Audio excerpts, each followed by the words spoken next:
Registration અધિનિયમ 1908 ક્યારે અમલમાં આવ્યો? 1 જાન્યુઆરી 1909. સ્થાવર મિલકતમાં નીચેમાંથી કઈ વસ્તુનો સમાવેશ થતો નથી? ઊભો પાક. જંગમ મિલકતમાં શું સમાવિષ્ટ છે?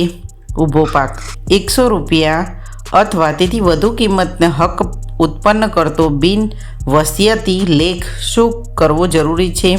ફરજિયાત રજીસ્ટર કરાવવો. 1 વર્ષથી વધુ મુદતના પટ્ટા બાબતે શું કરવું જરૂરી છે? રજીસ્ટર કરાવવું જરૂરી છે.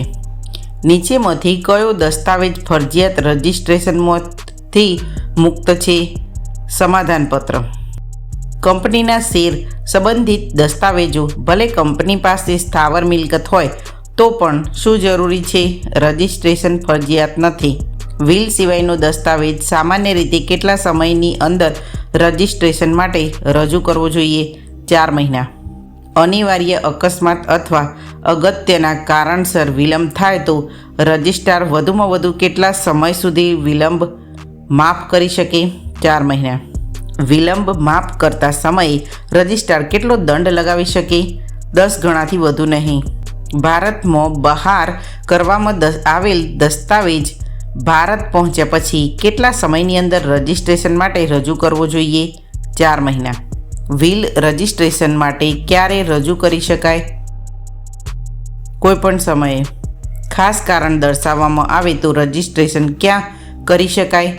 ખાનગી રહેઠાણના સ્થળે જઈને પણ કરી શકાય. દરેક રજિસ્ટ્રેશન કચેરીમાં કેટલી અનુક્રમ મણિકાઓ તૈયાર કરવી ફરજિયાત છે? 4. રજિસ્ટ્રેશન કચેરીઓ ઉપર સામાન્ય દેખરેખ અને નિયમો કરવાની સત્તા કોને છે? Inspector general. રજિસ્ટ્રાર અધિકારી ઇરાદાપૂર્વક ખોટી રીતે દસ્તાવેજ રજીસ્ટર કરે તો શું સજા થઈ શકે? 7 વર્ષ સુધી કેદ અથવા દંડ અથવા બંને.